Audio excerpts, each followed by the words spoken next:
Muy buenos días, apreciados docentes.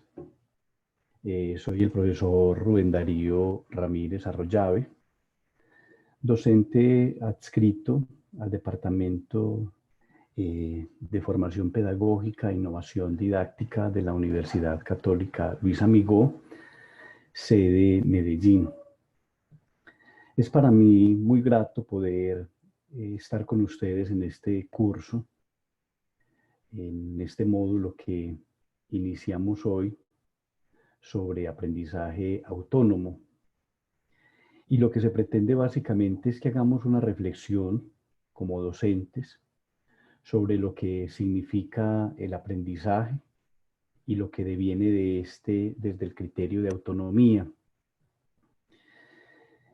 Estamos viviendo una época que no es novedad, porque si lo viéramos solo desde la novedad, entonces nos quedaríamos solamente como espectadores. Esto es una oportunidad que tenemos no solamente los docentes, sino todos los profesionales, para que entendamos maneras posibles de desvelar nuestro quehacer en aras de perfeccionar no solamente nuestro ejercicio, sino de motivar a otros a que pueden realizar sus actividades empleando distintos recursos, distintas metodologías, distintas didácticas, distintas posiciones frente al quehacer, pero también frente a aquello que está por revelarse, que está por descubrirse. En áreas de la enseñanza, nuestro objetivo, queridos compañeros, siempre será el de provocar. Si no somos provocadores, si no estamos incitando en la vida y en la esencia de nuestros estudiantes, entonces nuestro trabajo está siendo corto, medido, poco sustancial. Vamos entonces a iniciar esta breve reflexión con algunos elementos, porque realmente necesitaríamos mucho más tiempo, pero de eso se trata, de provocarlos, de que sigamos mirando realmente qué es el aprendizaje, de dónde viene el aprendizaje, cuáles son las nociones que se tienen en pedagogía de aprendizaje, los efectos del aprendizaje en la vida de los estudiantes, cómo se comparte el aprendizaje. De eso también podríamos hablar de qué es el conocimiento, cómo se conoce mejor, cuáles son las bases de todo conocimiento científico, qué relación existe entre el conocimiento y la experiencia, por qué mecanismos o por qué medios nosotros aprendemos mejor, qué significa la tutela del docente en tiempos de pandemia, cuáles son los efectos de la evaluación en el proceso del aprendizaje, qué tiene que ver la legislación vigente, por ejemplo, de Colombia frente a estos procesos educativos. Realmente estamos haciendo una reflexión crítica sobre lo que significa educar hoy. Y más aún, me atrevería a decir, realmente hemos analizado sobre en nuestro acto de presencialidad si hemos tenido ese efecto educativo en la vida de los estudiantes, si somos provocadores de competencias, si hemos interiorizado lo que son resultados de aprendizaje a partir de la competencia. Y así podríamos seguir haciendo muchos cuestionamientos o preguntándonos muchos asuntos frente a lo educativo, porque es que educar implica, como lo dice Rancière, ¿cierto? Implica pasar por esas tres dimensiones, es decir, la dimensión ética, enmarcada en el quehacer educativo, es decir, qué estoy generando yo en el aula de clase o qué estoy generando yo por estos medios con los estudiantes, ¿cierto? Pero también es una realidad política, ¿cierto? Donde estamos en un continuo diálogo operante entre sujetos que van desarrollando un lenguaje profesional. Cada asignatura, vinculada con muchas otras asignaturas, lo que van desarrollando es un lenguaje profesional. Y a su vez ese lenguaje profesional lo que va haciendo es transformando la forma de expresar el pensamiento del estudiante, pero también de mi proceso. ¿Qué nuevas habilidades estoy desarrollando en ese plano político para hacerme entender, para que me entiendan y para comprender también las diferencias que existen en orden de la comunicación, del contexto, de los medios, de las intermediaciones sociales, políticas, económicas, jurídicas, etcétera? Pero también hay una dimensión estética, queridos maestros, es decir, cómo estoy yo planificando realmente mis procesos. En este tiempo se nos ha pedido o que debemos realizar nuevamente un proyecto docente, que no lo debemos copiar. Realmente tenemos la capacidad de comprender que no se puede copiar un proyecto docente porque en estos momentos hay otras intermediaciones, otros lenguajes, otros discursos, otras formas de operar que deben ser portavoces de comunicación y de efectividad en el discurso pedagógico.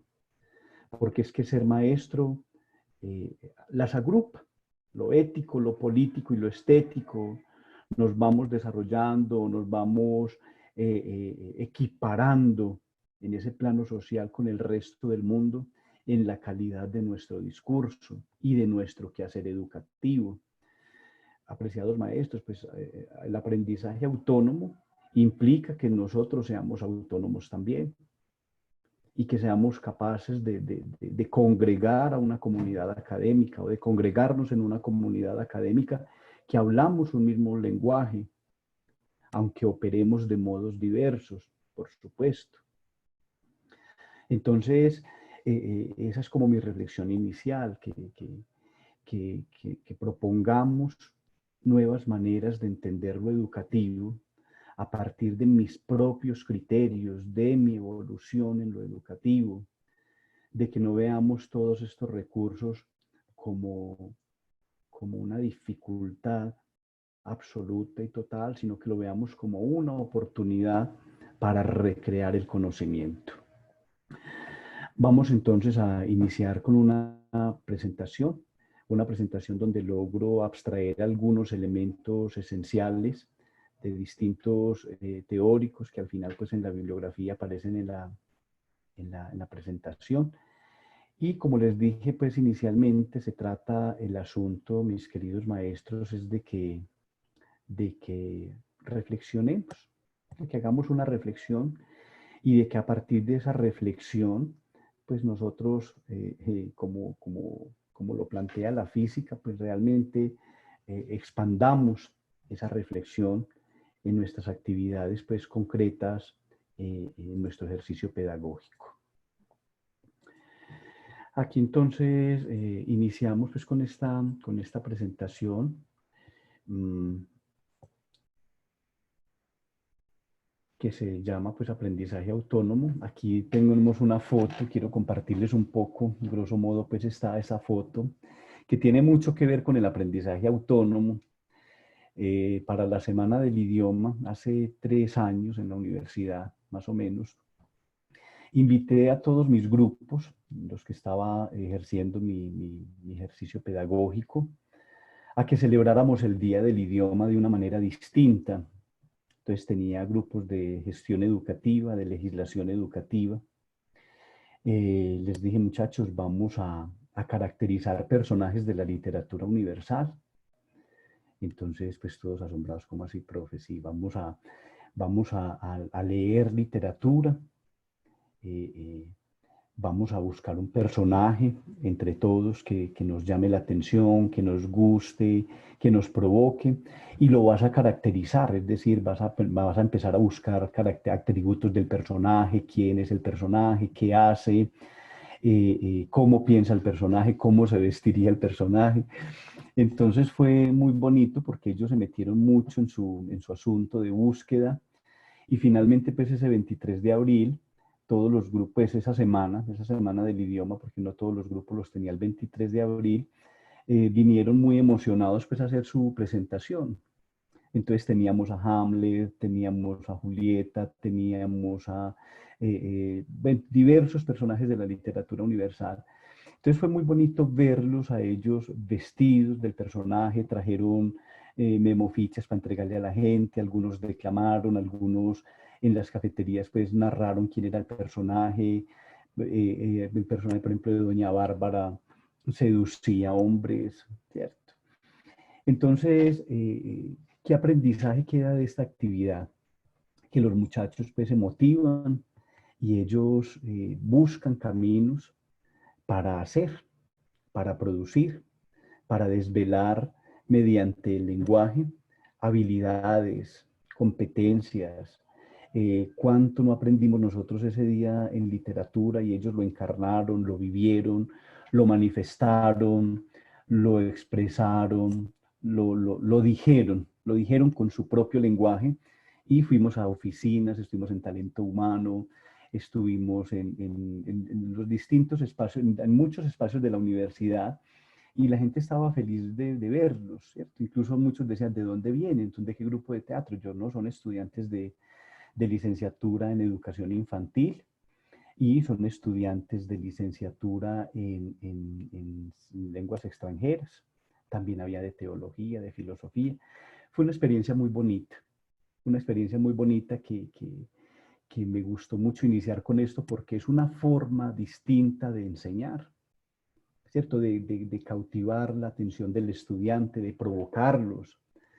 Esto es aprendizaje autónomo, ¿cierto? Es decir, no estábamos en clase de literatura, estábamos en una clase de gestión educativa, pero en una clase de gestión educativa también podemos leer literatura, somos maestros, ¿cierto? Y el maestro está llamado, o el profesional está llamado a leer distintos textos, no solamente el texto argumentativo, sino el texto expositivo, el texto informativo, ¿cierto? Porque todas estas tipologías textuales lo que hacen es retroalimentar eso que nosotros hacemos en las clases, porque todo se relaciona con todo. Es decir, yo no puedo pretender que porque un estudiante estudia ingeniería, entonces el estudiante no deba hacer un ensayo. ¿Y para qué vamos a hacer ensayos? O porque un estudiante estudie matemáticas, entonces no hay necesidad de enseñar español o enseñar ortografía, no hay que corregir eso porque es que el matemático dedica su vida es solamente a resolver números. Absolutamente no, ¿cierto? Las competencias no son solo habilidades, no son solo destrezas. Las competencias son la definición de un conocimiento posible que por supuesto se evidencia en la realidad, en la realidad. Hay discursos que a veces sobrepasan el contexto. Me explico. El semestre pasado con don Marlon estábamos en una charla extemporánea cuando llegó el estudiante. Entonces, básicamente le dijo, profe, ¿qué hacemos? Que es que tenemos un profesor que no le entendemos nada. Entonces, don Marlon en su pedagogía le dice, ¿cómo así que no le entiende nada?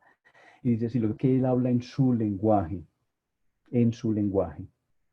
A mí me llamó mucho la atención, yo le dije, ¿cómo así que en su lenguaje? Él dice, sí, lo que pasa es que, pues, él habla desde su doctorado, desde unos textos y unos teóricos, pero yo procuro elaborar y no entiendo absolutamente nada, tomé la decisión de cancelar la materia.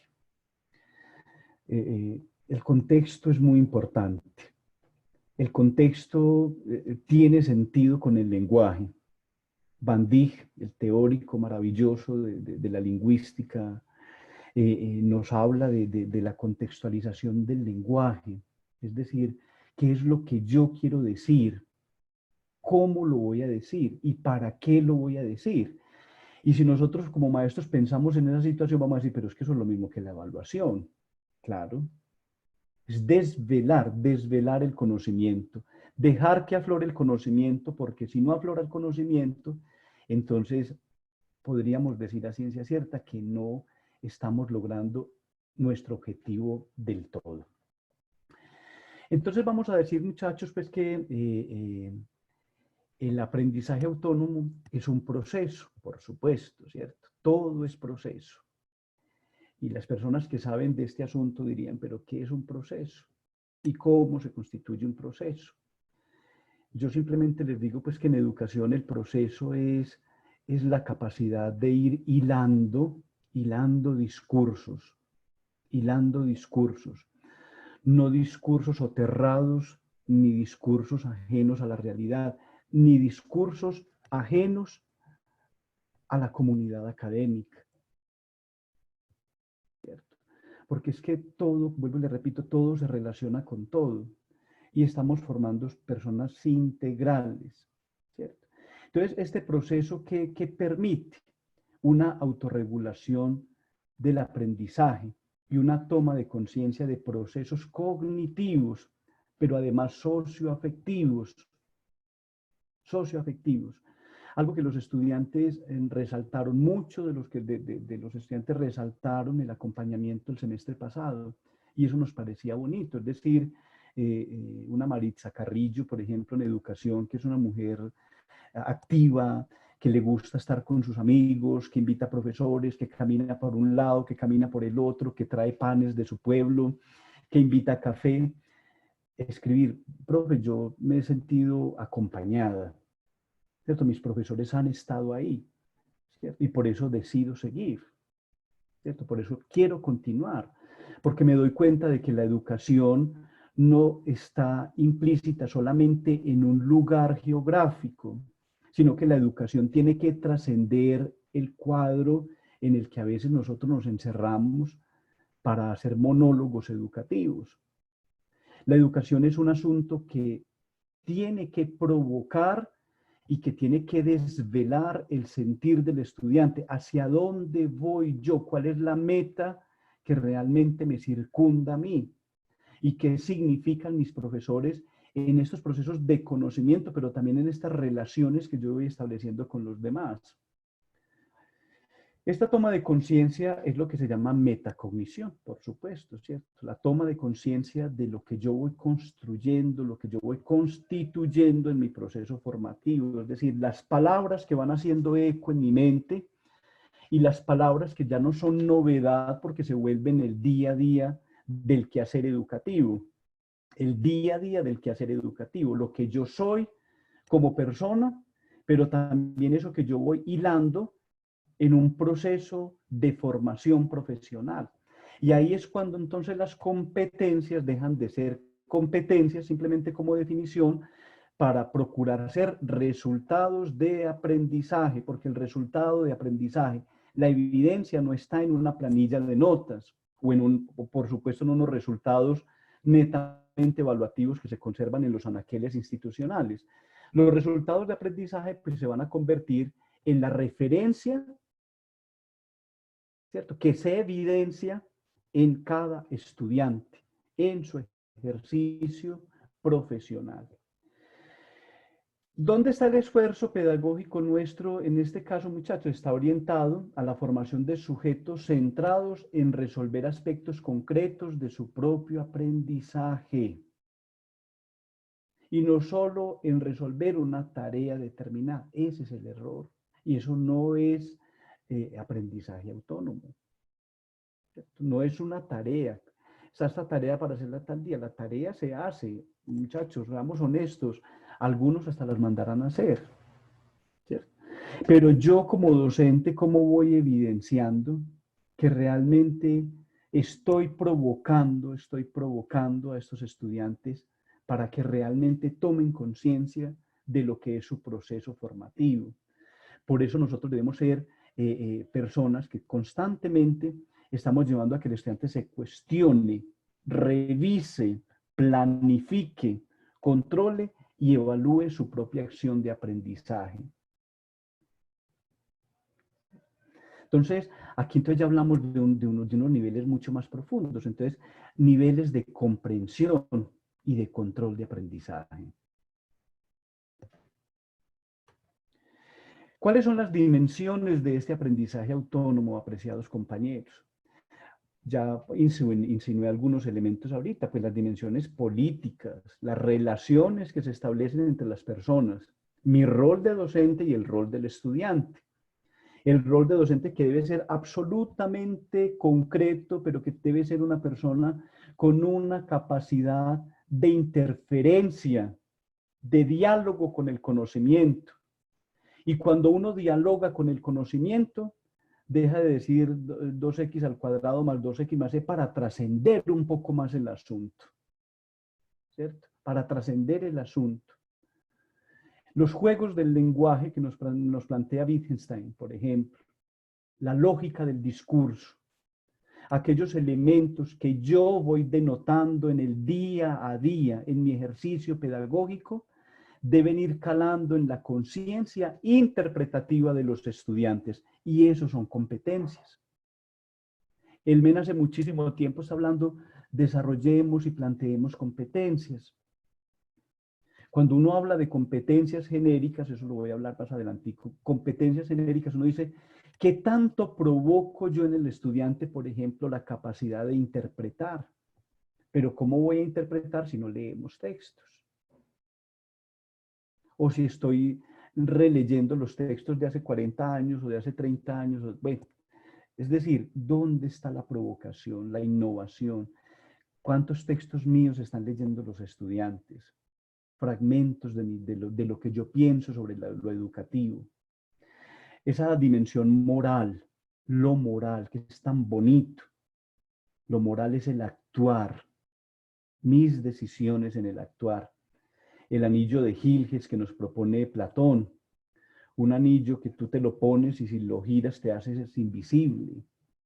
Y entonces la pregunta que nos hace el filósofo es, ¿qué haríamos nosotros o qué podríamos hacer nosotros si estuviéramos invisibles?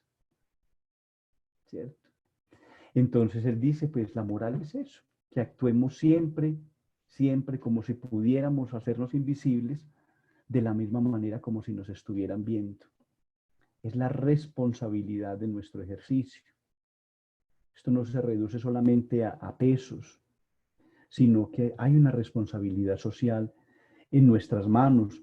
Y yo sé que nosotros todos, la Universidad Católica Luis Amigo, hemos comprendido que la educación es un arma fundamental para transformar a los sujetos, para transformar a las personas, para dejar de individualizar el conocimiento y volverlo colectivo, porque eso nos ayuda a evitar favoritismos, a clasificar, a categorizar, ¿cierto? A poner sellos. Esto trasciende el asunto. Tiene la dimensión cognitiva, pero también tiene una dimensión técnica. Y me encanta porque dice que es apropiarse de procedimientos propios de la asignatura. Qué rico uno ver que una asignatura está volviendo a ser un estudiante más profesional, ¿cierto? Y que los demás compañeros van a decir, wow, qué interesante que este muchacho vio tal cosa y mira qué rico cómo está hablando, mire cómo está escribiendo, mire cómo está exponiendo, mira las percepciones que tiene sobre su profesión, sobre su vida, sobre su esencia profesional. Pero también tiene esa dimensión comunicativa, que es la interacción y colaboración simultánea. Es decir, esto no, los estudiantes hay que permitirles que compartan el conocimiento y para eso los textos son maravillosos y son fundamentales. Qué rico que aprovechemos estas plataformas para que nos leamos, ¿cierto? Porque a veces uno recibe los textos de los estudiantes y uno los lee y los devuelve con buenos comentarios, pero hasta ahí. Ahorita es una oportunidad, por ejemplo, para que cuelga tu texto, vamos a leer textos y vamos a compartir las opiniones de los compañeros. Y por supuesto, pues la autorregulación del aprendizaje, que es un asunto completamente personal e intransferible. Esta diapositiva es muy interesante porque nos lleva a una decisión,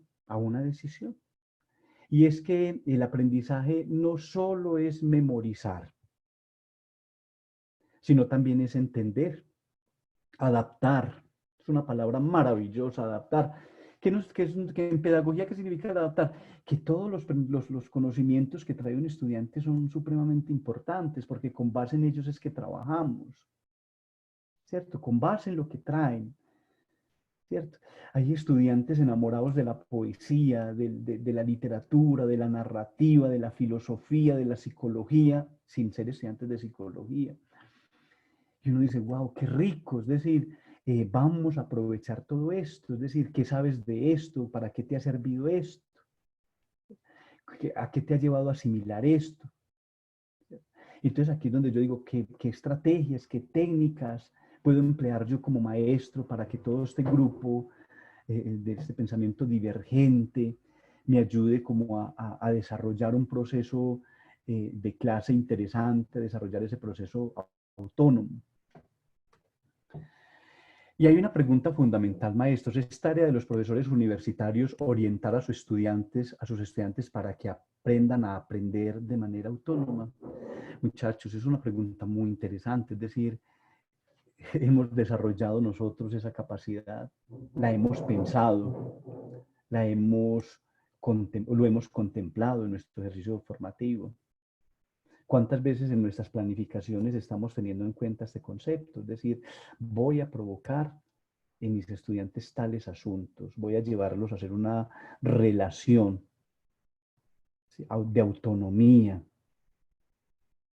Esa palabra autonomía es muy bonita, ¿cierto? Es autorregularse, ¿cierto? A tener sus propias normas, sus propias leyes y validarlas en su propio discurso, en su quehacer, en su cotidianidad. Estamos generando eso en los estudiantes.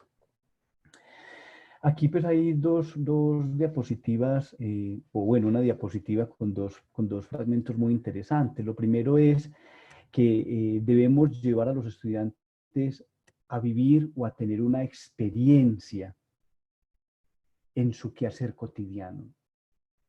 El conocimiento nos tiene que llevar también a interpelarnos en ese rol social, lo ambiental, el concepto de enfermedad, el concepto de virus, el concepto tecnológico, el concepto social, el concepto de responsabilidad. Y a la par de esto, queridos maestros, ir desarrollando capacidades intelectuales, pero también socioafectivas. Eso permite el aprendizaje para toda la vida, en tanto que le permite al estudiante implicar sus motivaciones, es decir, ¿para qué estudio yo esto? Esto cómo se relaciona con el otro, con lo otro, con esa dimensión social, cómo resuelvo problemas, cómo comprendo la realidad, qué perspectivas tiene este curso, tiene esta profesión en términos de sociedad, en términos de país. Y de ahí siguen, por supuesto, unas responsabilidades y unas acciones que, por supuesto, van a estar latentes toda la vida en el proceso formativo. Un planteamiento muy interesante, y es que nosotros a veces pensamos que como los muchachos ya llegan a la universidad, ya tienen capacidad de aprender por sí mismos. Y de hecho, eso es lo que le enseñaron en el colegio. Muchachos, usted ya en la universidad, usted ya llega y allá. ¿Cierto? Usted ya llegó a la universidad y allá. Pues por lo menos eso me decían a mí. Usted allá puede, si quiere va o no va. Usted tiene un código que lo llaman por ese código. Usted puede salirse del salón cuando quiera. Usted tal cosa, puras mentiras, puras falacias, muchachos, ¿cierto? Porque es que la universidad, pues lo sabemos por experiencia y por nuestro proceso formativo, debe constituirse en ese lugar ontológico, por demás, que permite desvelar competencias para la vida. No es, la fiebre no está en las sábanas. Entonces, pensamos que la función del profesor es simplemente enseñar contenidos de su materia. Muchos puede que sí, pero eso no, ese no es el papel del docente hoy, ni didáctico ni pedagógico. Es otra cosa. Y ahorita lo podemos entender mucho mejor. Miren, maestros, en los 90 apareció el decreto 230 del Ministerio de Educación Nacional, que fue un decreto de violencia tremendo, donde nos decían que no podía perder mucho estudiante. Un porcentaje pequeñito de la población podía perder el año lectivo. Fue muy tremendo, ¿cierto? Porque entonces empezaron a promoverse los grupos, a promoverse, a promoverse. Luego, a mediados, mejor dicho, en el año 2012 apareció el decreto 1290, que ya decía, vamos a cambiar esa metodología, vamos a educar por competencias, vamos a preparar a los estudiantes para la universidad, para su vida académica, para su vida profesional. Pero quedó tanto en la conciencia de los docentes de aquella época, el 230, que el 1290, incluso todavía muchos ni saben qué es el decreto 1290. Seguimos enseñando desde los contenidos y presente y ya. Y en la universidad a veces los estudiantes llegan del colegio con esa mentalidad y es triste que vean que en la universidad también se puede pasar así nomás. Esto no es de pasar solamente. Esto no es de hágame este trabajito y ya, esos son contenidos. Entonces, cuando realmente la responsabilidad pedagógica está en que yo tenga claro de que mis estudiantes aprendieron y de que empleé los recursos adecuados para que mis estudiantes aprendieran y fueran mejores, un poquitico mejor. Y ese poquitico mejor garantiza nuestro ejercicio profesional. Lo decía ahora, ¿cierto? Hay muchas habilidades instrumentales que harán parte del aprendizaje, que están en el aprendizaje autónomo, porque el estudiante no lee con el docente, por ejemplo. Pero ¿cómo llevo yo a mis estudiantes a hacer lectura crítica? A hacer una expresión oral y escrita clara, contundente, ¿cierto? Esto debe desarrollarse en todo el currículum universitario, en todo, latente en todo, absolutamente en todo. Competencias para la comprensión, para la argumentación, para la interpretación, para el debate, para el juego de rol, para el mentefacto, para el mapa mental, para la tipología textual, para el desarrollo de procedimientos. El estudiante va apropiándose de esto y esto le permite ser cada vez más crítico, resolver problemas, ser creativo, una palabra que nosotros creemos que creatividad es juego.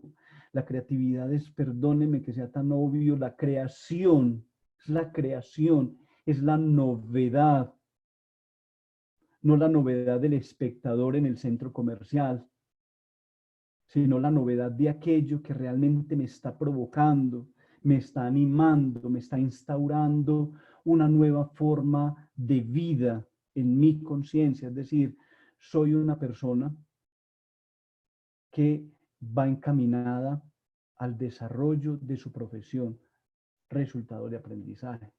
En la Facultad de Derecho hay un muchacho, no sé su nombre, pero es un chico del Chocó, y uno a veces dice, este muchacho se vuelve hasta intenso. Y entonces él lo persigue uno todo el día para mostrarle el nuevo artículo que creó. Va y le habla de todos los profesores. Mire, esto me lo enseñó mi profesora tal. Mire esto que estoy elaborando. La idrisca. Hay una maestra que pone a hacer idriscas que me encantan. Entonces, y eso es bonito. Porque entonces uno dice, este muchacho, uno en el momento pues dice, ay, ahí viene aquel otra vez, voy a agachar la cabeza un momentico, pero lo ve uno llegar y se enamorado, y entonces dice, yo voy a cambiar el derecho y voy a cambiar esa realidad social del negro y esa realidad del Chocó, y el derecho me ha servido a mí para eso, y el derecho me ha servido para tal cosa. Dios mío, entonces uno como Amparo Grisales, uno como que se eriza con ese tipo de estudiantes, qué maravilla, qué es esto, por Dios. ¿Qué es esto tan bonito? ¿Mm?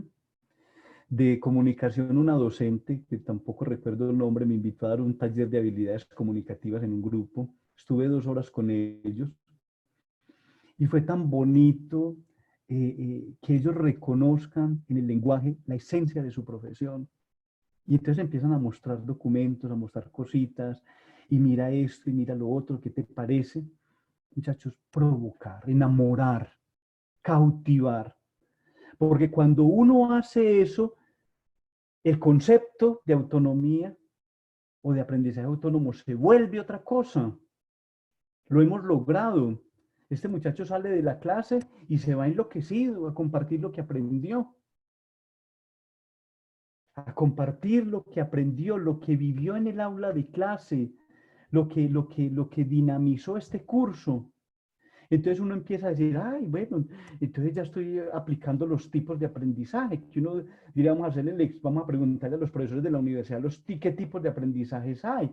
Hay aprendizaje por descubrimiento, aprendizaje innovador, aprendizaje latente, aprendizaje lector, de mantenimiento, aprendizaje social, metacognitivo, vicario, continuo y vertical. Y entonces me dice a mí, un docente de administración, que son muy buenos, ¿cierto? Una mente creadora. Me dice, pues yo nunca estudié esos conceptos. Yo le digo, claro, si usted no estudió esos conceptos, lo estás viviendo. Lo estás viviendo porque tienes el don de la palabra y de la transmisión, de enamorar, de enamorar. En una clase, maestros, en un curso, creo que era de gestión, tenía una estudiante de filosofía que es muy buena, muchacha Estefanía, eh, y entonces lanzó la perla. Decía ella, profe, es que la educación es impresionante. Yo le decía, cuéntanos, a ver, y ella decía, profe, es que el docente se convierte en un referente para muchos estudiantes. Ese modelo, el único modelo que tienen en su vida es el maestro, es el docente que tienen al frente. Yo, pues claro, ¿cierto? Es decir, qué interesante eso que dices. ¿Cuánto podemos nosotros hacer en la vida de los estudiantes cuando amamos nuestro oficio, nuestra profesión? Cuando sacamos tiempo de manera estética para hacer una planificación, de pensar qué es lo que voy a hacer y para qué lo voy a hacer. Ese es, estamos terminando un proceso y estamos sacando notas a la carrera por llenar. No, no, no. Eso no es, maestros, eso no es, eso es cumplir y lo podemos hacer por cumplir. Pero no habremos logrado nuestro objetivo, porque se trata es de eso que dijo Estefanía, de convertirnos en ese referente, enamorarlos. Me dicen algunos estudiantes de X profesión que no tienen nada que ver. Es que este profesor, por ejemplo, a veces nos lee una noticia antes de empezar la clase y tenemos 10 minutos tan rico, profe, analizando esta situación. Y es una materia de ingeniería, por ejemplo. Y tú la pregunta que puede hacer una persona, ¿y eso qué tiene que ver? Mucho, muchísimo, muchísimo, totalmente. Si nosotros no entrecruzamos el conocimiento, si no nos permitimos desarrollar habilidades y un desarrollo, valga la redundancia, creativo, entonces vamos a estar simplemente repitiendo conceptos. La docencia debe estar centrada en el aprendizaje de los estudiantes y de su formación integral, eso ya lo sabemos, pero entonces necesitamos estrategias que ayuden a esos estudiantes a involucrarse de manera activa en estos procesos, ¿cierto? Que estén motivados y que encuentren, por supuesto, un sentido a lo que hacen y lo utilicen en nuevas situaciones. Excelente, ¿cierto? El sentido del curso, está claro, vimos hoy esto, que uno diga, wow, ¿qué es eso? Mire qué maravilla, la lógica del discurso, la lógica del aprendizaje, el desarrollo de esas competencias, me siento más integral, ¿cierto? Hoy no dormí en esta clase, ni disimulé atención ante un discurso absolutamente elaborado por encima del bien y del mal, ¿cierto? O del temor, o de la incapacidad para entender de qué manera voy a aplicar yo eso que me están enseñando en mi vida cotidiana. El aprendizaje, pues entonces, es un proceso multifactorial, ¿cierto? Multifactorial. Tiene distintas manifestaciones, se relaciona con muchas cosas y parte desde distintas situaciones, desde el ver, desde el oler, desde el tocar, desde el palpar, desde el sentir, desde el escuchar. Y eso se van involucrando en la vida consciente y en la vida inconsciente. ¿Dónde se manifiesta? En esa capacidad para resolver problemas. Por eso este aprendizaje se vuelve significativo cuando es funcional. Cuando es funcional. Es decir, lo voy a aplicar en situaciones concretas donde se me exigen. Y mientras más significativo sea, mayor es su funcionalidad. Mayor es su funcionalidad. Por eso uno ve muchachos pidiendo en biblioteca que por favor den cursos de lectura, de escritura, de oralidad, porque en todo su proceso formativo lo han sentido como una necesidad latente, pero no han tenido la formación adecuada en ese componente formativo. Y vuelvo a repetir, es responsabilidad de todos nosotros que nuestros estudiantes se involucren con esos ejercicios de lectura y de escritura. Pero que también sea un proceso activo. Entonces, no es solamente registrar conocimientos mecánicos, memorísticos, que son importantes, por supuesto, sino que hay que propiciar actividades para elaborarlos, organizarlos, estructurarlos, comprenderlos y asimilarlos significativamente en estructuras cognitivas organizadas. Organizadas. El caos es significativo en algunas dimensiones del arte, pero el caos es significativo porque permite organizar. Pero uno a veces ve estudiantes en últimos semestres con un caos tremendo en su mente. Sus 4 años o si sus 5 años no le ayudaron a organizarse, a estructurarse. Y entonces ahí viene la pregunta, es decir, ¿qué tanto logré yo transformar a este sujeto y qué tanto permitió él también que le transformaran su vida? Aula de clase no es suficiente. Entonces también es un proceso constructivo, ¿cierto? Construimos significados. El diccionario es un texto fabuloso, pero no es fabuloso por la cantidad de palabras que tiene, sino por los significados. ¿Qué significa esto? ¿Qué significa aquello? ¿Para qué es? ¿Para qué es? ¿Para qué me sirvió a mí aprender aquello? Eso previo. ¿Y cómo puedo yo dar el salto a otro tipo de conocimientos relevantes y útiles? ¿Qué necesitan aprender los estudiantes de la universidad? Y ahí podríamos parar y dejarle una tareita. ¿Qué necesitan aprender tus estudiantes? Mis estudiantes. ¿Qué requieren aprender ellos en mi área, en mi campo, en su campo? ¿Cierto? Entonces aquí volvemos al asunto de las competencias. ¿Cierto? Esas combinaciones de atributos como son los conocimientos, las actitudes, los valores, las habilidades que se integran y se relacionan cognitivamente, socioafectivo, ético, cultural, contextual, que en esa amalgama posible permite que aflore esas habilidades y esas destrezas en la cotidianidad de mi formación, de mi profesión. Es ahí donde nosotros como docentes debemos reactivar técnicas, muchas técnicas. La didáctica es maravillosa. La didáctica no es juego. La didáctica es el quehacer de lo educativo. Es el quehacer de lo educativo. Sobrepasa el hacer.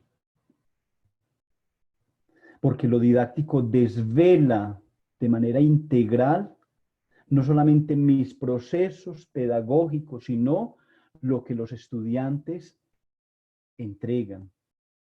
Uno ve, por ejemplo, a la profesora Sandra Ramírez y uno la ve con unos textos hermosos y ella los exhibe, pero con un orgullo impresionante en la sala de profesores, y tiene toda la razón.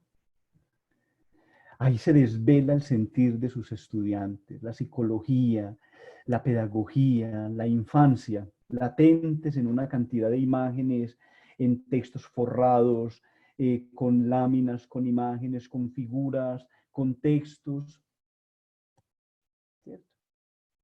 La didáctica es ese exhibir el conocimiento, mostrar, manifestar, decir esto es. Pero también son normas, claro, hagan lo que quieran. No, no, no. La norma es sustancial. ¿Y qué sería del mundo sin la norma? ¿Es imponer? No. La norma ya está. La norma ya está. ¿Qué hay que hacer? Interpretarla. ¿Y cómo se interpreta? Leyendo el contexto, leyendo la realidad. También hay unos procedimientos, actividades, valores para que el estudiante pueda irse evaluando y pueda ir denotando desempeño, que van siendo en últimas pues, manifestaciones de ese aprendizaje autónomo. Hay unos conocimientos o contenidos que son declarativos, que es una dimensión del conocimiento, y es cuando se sabe qué, y abarca dos tipos de conocimiento, el factual y el conceptual. Entonces, lo declarativo es factual y es conceptual. ¿Qué es lo factual? Son elementos básicos que los estudiantes deben adquirir dentro de una disciplina. ¿Cierto? Y eso lo nota uno cuando están en un aula con estudiantes de todas las áreas, ¿cierto? Entonces los estudiantes de tal profesión son centrados en esto, ¿cierto? Los de derecho llegan con 5 libros bajo el brazo, los códigos, y los exhiben y los muestran con gran orgullo. Este estudiante de filosofía debate y discute un poco más frente a algunos temas y les explica a los demás las bases filosóficas, ¿cierto? Los estudiantes de inglés de nuestra universidad, que son tan buenos, hablarán de literatura, de pedagogía, de tantos discursos. Nuestras estudiantes de preescolar manifestarán su adhesión a las disciplinas pedagógicas que les permiten entender la infancia. Y esos discursos en un aula son muy lindos porque van denotando realmente que una profesión es un lenguaje, es un lenguaje, es un lenguaje, y es un lenguaje que aflora, que se expresa, que se muestra, que se evidencia, que se palpa, que se interfiere, lo factual. Y el concepto es increíble, pero el conceptual no es solamente definición o memorice tal asunto. No, lo conceptual son las interrelaciones que yo establezco desde lo factual, ¿cierto? Requiere mayor abstracción, ¿cierto? Cuando hay que aprender generalizaciones, principios, teorías, modelos, estructuras, es mucho más complejo. Porque cuando yo defino un asunto, pues yo lo defino y lo aprendo y lo vivo, pero cuando ya lo tengo que hilar con otras cosas y cuando lo tengo que presupuestar y medir y comparar, ya estoy conceptuando. Cuando estoy agregando el teórico, cuando estoy agregando la validez científica del asunto, cuando estoy objetivando el hecho. Y nuestros estudiantes van desarrollando esas habilidades y a veces uno escucha docentes o compañeros que dicen es muy arrogante, maravilloso, ¿cierto? Necesita el muchacho de pronto alguien que le enseñe a que el conocimiento es inabordable, no tiene límite, perdón, ¿cierto? que mientras más conocemos, más nos permitimos conocer, y que todo conocimiento lo lleva a uno a ser un poco más humilde. Pero muy rico que hagan todas esas interrelaciones, interferencias, ¿cierto? Y más si hablan de un curso que yo les he compartido, maravilloso. Pero también hay unos contenidos actitudinales, que era lo que le estaba diciendo, es decir, porque a veces son cerebros, pero también cómo puedo provocar yo esas actitudes, esos valores, ¿cierto? Eso afectivo, esas conductas, es decir, ese saber ser, pero también ese saber estar, ¿cierto? Esas actitudes, esas disposiciones del estudiante frente al aprendizaje, si es de apertura, de curiosidad, de responsabilidad, de búsqueda, de indiferencia, de indiferencia. Y entonces hay como maestros uno dice, entonces, ¿yo qué hago ahí? La respuesta pues es muy sencilla. Hay que seguir siendo maestro. Llegará el momento en que una palabra, un acto, un gesto le llegue a sus estudiantes y que sean ellos los que vayan validando por fuera del aula, en la soledad, porque los grupos son unos y cuando ellos están solos son otros, eso lo sabemos. En que se dé cuenta de que el aprendizaje se expresa, se expone de una manera más plena en la soledad, porque ahí es donde empezamos a elaborar, a concatenar, a unir. La cognición inicia con la percepción y es seguida por el procesamiento de la información. La percepción es muy importante, esa percepción que yo doy a los estudiantes. Y la percepción es fisiológica, es mirada, es gusto, es audición, ¿cierto? Porque uno no percibe un fantasma, uno se lo imagina, pero yo percibo lo que veo, lo que siento. Y esa percepción en pedagogía es muy importante porque es dinámica, moviliza, potencia, anima. Esas son teorías del aprendizaje que han desarrollado, pues valga la redundancia, muchos teóricos, ¿cierto? Piaget, Vygotsky, Brunner, Skinner, ¿cierto? Las formas como aprende el estudiante. No las vamos a ver porque no estamos en clases o en una actividad de teorías del aprendizaje, pero simplemente, muchachos, es darnos cuenta de que hay muchas formas de aprender, muchísimas formas de aprender. Uno quisiera que todos los estudiantes fueran atentos, activos, participativos. Hay unos que se mueven, otros que rayan, otros que escriben, otros que preguntan, otros que son felices mirándola, otros que son felices de letre. Todas esas son las perspectivas dentro del aula de clase. Pero el aprendizaje autónomo es el estudiante, él con su realidad, con sus dinámicas de aprendizaje. Maravilloso provocarlos a todos de alguna manera. Para mí el texto es fundamental. El texto, un maestro que sea capaz de hablar de texto, de dirigir desde el texto, no desde 1000 diapositivas en una hora de clase.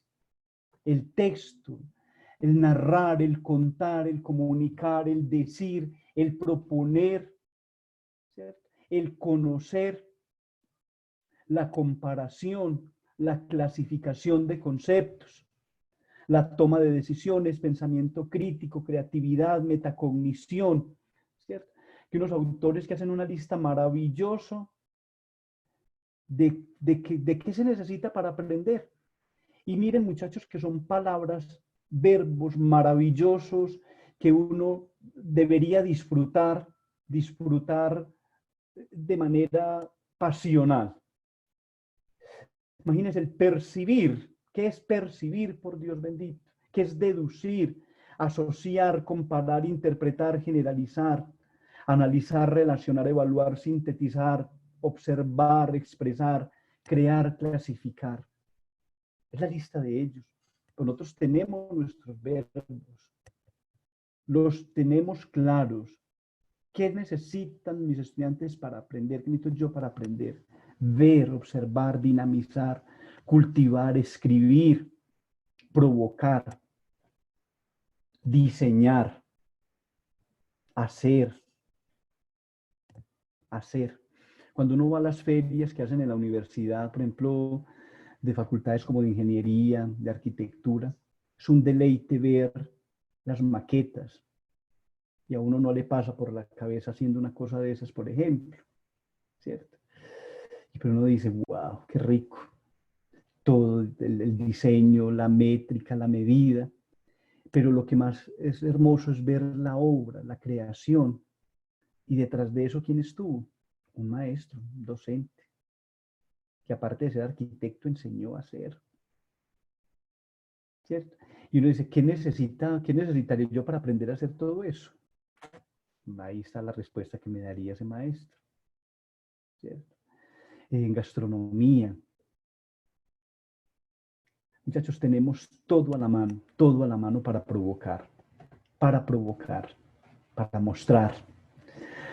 Ah, profe, pero ¿y ahorita con esta pandemia qué?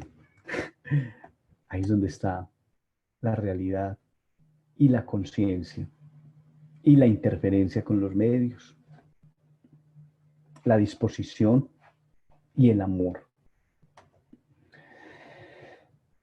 Estas operaciones cognitivas, es decir, este desarrollo de lo que hablamos anteriormente, se transmite mediante un lenguaje, ya lo dije, ¿cierto? Se concretan en habilidades cognitivo-lingüísticas, como describir. También aquí asuntos interesantes para el aprendizaje autónomo, describir, definir, resumir, explicar, justificar, argumentar y demostrar, darle significado a experiencias, a vivencias y al material que trabajamos, ¿cierto? Hay muchas formas de pensarnos. Yo pienso que el preguntarle a un estudiante después de que llegue de su semestre, haga un texto de una página donde cuentes que hiciste en vacaciones, donde el muchacho saca el mismo texto que está utilizando desde 11. Hay muchas cosas que preguntar y que indagar, que ponga al muchacho a reflexionar y a pensar. Pues hay esas estrategias que se proponen también, pues las estrategias metacognitivas y las estrategias cognitivas, metamotivacionales y motivacionales, para señalar algunas, ¿cierto? Entonces, por ejemplo, en la metacognitivo, representación no mental del proceso, ¿cierto? Monitorear, es decir, cómo yo mismo me voy dando cuenta de todo este proceder, ¿cierto? De todo este asunto. Un estudiante de licenciatura en inglés me decía, profe, tengo todos los cuadernos desde el primer semestre hasta ahorita y los he ido pegando, y me mandó una foto, un mamotreto así. Y yo le pregunté a él para qué eso, me decía, para repasar, para revivir. Qué belleza. Yo decía, es para saber, pero yo no, profe, para revivir. Entonces a veces me siento y me pongo a mirar los apuntes y me pregunto qué será de esta profesora. Miren, aquí está, por ejemplo, toda la exposición de la profesora Liliana Maturana, toda su semblanza, todo ese amor, toda esa estructura académica de ella, su ilusión, su amor. Y yo, wow, bonito. Entonces va quedando en ese gran libro de este estudiante toda su historia, toda su historia. Pues en la universidad, los apuntes de los docentes para él son, y seguramente morirá con el cuaderno. Pero también hay estrategias cognitivas, por ejemplo, la atención selectiva, la memorización, la elaboración, la organización. ¿Cómo voy yo ya en todo ese tramado conceptual organizando las estructuras del pensamiento? Lo motivacional, unir la intención conductual a un plan de acción. Lo motivacional. Lo más importante de eso motivacional es el deseo por el aprendizaje. Cuando hay eso, todo lo demás que aparece ahí, lo propositivo, solicitar ayuda, tutoría, comunicación asertiva, todo eso se va desarrollando per se. Hay algunas técnicas de estudio maestros que uno pues, puede proponer, o que ustedes ya lo elaboran, que es muy importante, por ejemplo, el subrayado. Eso se perdió y es muy bonito subrayar. Subrayar es un ejercicio bonito de sentarse uno a leer el texto y empezar a buscar. Eso genera disciplina y genera, es un arte subrayar, hacer resúmenes, que ya no hacemos resúmenes. ¿Cierto? ¿Y para qué va a hacer resumen si ya todo está hecho? Pues ya lo otro lo hizo, pero por favor, ¿cierto? Hagamos resumen, qué rico. Sentame a leer un texto y mirar a ver qué es lo que está diciendo en esencia este teórico. Hacer esquemitas, ¿cierto? Hacer fichas de trabajo, una revisión documental. Excelente. Tenemos a una persona maravillosa en la universidad, que es nuestro bibliotecario, que él es un hombre absolutamente dispuesto a todo este tipo de trabajo y le encanta además, él es una hormiguita y todo el tiempo es, Rubén, ¿qué vamos a hacer? Vamos a hacer este curso, vamos a proponer esto, vamos a mirar tal cosa. Aprovechar todas esas fuentes que tenemos ahí ya organizadas, que otros diseñaron para buscar. Lo que pasa es que yo les digo a los estudiantes que nosotros queremos ver resultados ya, los estudiantes, pero nosotros los docentes también. Yo quiero ver resultados ya, pues de una.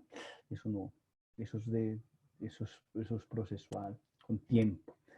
Reseñas, maravilloso hacer reseñas, ensayos, muestras fotográficas, hacer libretos. Libretos de teatro, no. Hay muchos libretos, hay de todo tipo, ¿cierto? Narración de hechos, de acontecimientos, esquemas, sinopsis y relatorías, elaboración de blogs, que en el blog cabría todo eso, porque entonces me dicen, ay, pero el papel, y no, en el blog, metan el blog. Entrevistas, encuestas, diseños básicos expositivos, mapas, tipologías textuales. Lo que vemos cuando clasificamos, por ejemplo, las competencias, una cosa es argumentar, otra cosa es exponer, otra cosa es debatir, otra es resumir. Llamemos las cosas por su nombre. Nosotros les decimos a los estudiantes, chicos, hagan por favor un informe de lectura. El estudiante debería preguntarnos, profe, ¿qué tipo de informe de lectura te hago? ¿Cómo así? Un informe, no, profe. Yo te paso una reseña, que es un informe de lectura, una relatoría, un ensayo, una crítica textual, un microartículo, un texto X, un texto Y, porque todos tienen su nombre y todos tienen una técnica y todos tienen una función. Y ahí van desvelando estrategias de aprendizaje autónomo, ¿cierto? Por ejemplo, la abstracción es un aspecto importante para la profundización del aprendizaje. Por medio de ello se identifican las partes más relevantes de la información para después ser capaces de trasladarlas a otros contextos. Maravilloso. Por ejemplo, leer un texto. ¿Qué hago con el texto? Pues primero léalo. Pero luego, ¿qué? Haga un resumen, una síntesis. Saque ideas principales, secundarias. Saque leccias. Recree el texto, haga un intertexto, haga un mentefacto conceptual, un mapa conceptual, diseñe tal estructura, plantee otra tipología textual a partir del texto, haga un mapa conceptual, haga una elaboración de fundamentos, ¿cierto? Por ejemplo, en psicología la elaboración de fundamentos es maravilloso, ¿cierto? Porque el texto a usted le narra todo,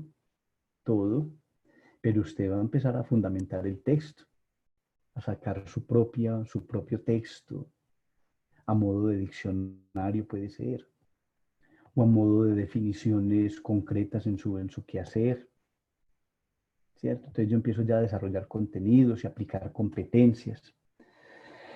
Aquí pues volvemos a lo mismo, es decir, yo ya en el aprendizaje autónomo lo que yo voy denotando ya son las competencias adquiridas por el alumnado, por los estudiantes.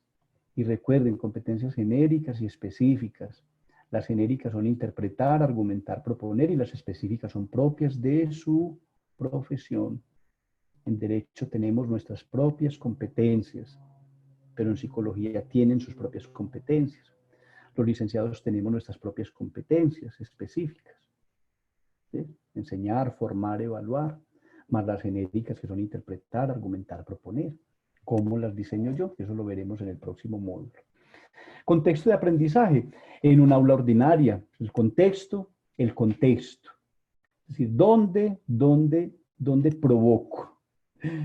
Aquí, muchachos, pues esto ahorita está ahí en el tamiz de la interpretación, ¿cierto? La palabra clave es trabajo de campo fuera de la universidad. Duración de la actividad. Usted es el guía, hermano, mi querida maestra. ¿Qué estrategia didáctico? ¿Cierto? Hay también tantas como estrellas en el cielo. ¿Qué tipo de actividad vamos a hacer?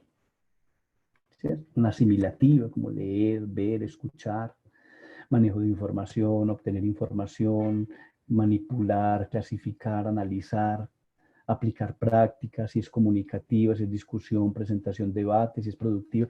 Aquí entonces hacemos alusión a las competencias que establecen el Instituto de las Lenguas, Marco Común Europeo de las Lenguas, la competencia receptiva y la competencia productiva, maravillosas. La competencia receptiva es ver y escuchar, y la productiva es hablar y escribir, imagínese usted. Que yo empiece a diseñar actividades teniendo en cuenta esas dos competencias, productiva y receptiva. Maravilloso, porque ahí salen muchas cosas, es decir, qué efecto tiene el escuchar, el ver, cómo escribo, cómo hablo, y voy denotando ejercicios para ese fin. Agrupamiento, qué tipo de recursos empleo y qué tipo de evaluación voy a hacer. ¿Qué tipo de evaluación voy a hacer? ¿Cierto? ¿Cuáles son los alcances evaluativos de todo este proceso? Mis queridos maestros, pues esto pues grosso modo lo que yo les quería compartir el día de hoy. Espero que esto se convierta sobre todo en un motivo de reflexión y de motivación en esto que nosotros tenemos en las manos, que llevamos en nuestro corazón y que también recordamos todos los días, porque este ejercicio de ser maestro está latente todo el tiempo. Cuenten conmigo en lo que les pueda colaborar desde el departamento, en la elaboración de proyectos, en revisión de proyectos, en la elaboración de material pedagógico, rúbricas, evaluación por competencias. Ustedes no están solos, tienen este departamento, este grupo humano que busca es acompañarlos o acompañarnos todos en esta magnífica escuela de Luis Amigó, que nos ha regalado este espacio para que nosotros podamos servir, acompañar, realizar esa vocación que en el fondo tenemos nosotros de ser líderes, de ser guías, de acompañar a estos muchachos a la realización de sus sueños. Muchísimas gracias y que Dios los bendiga.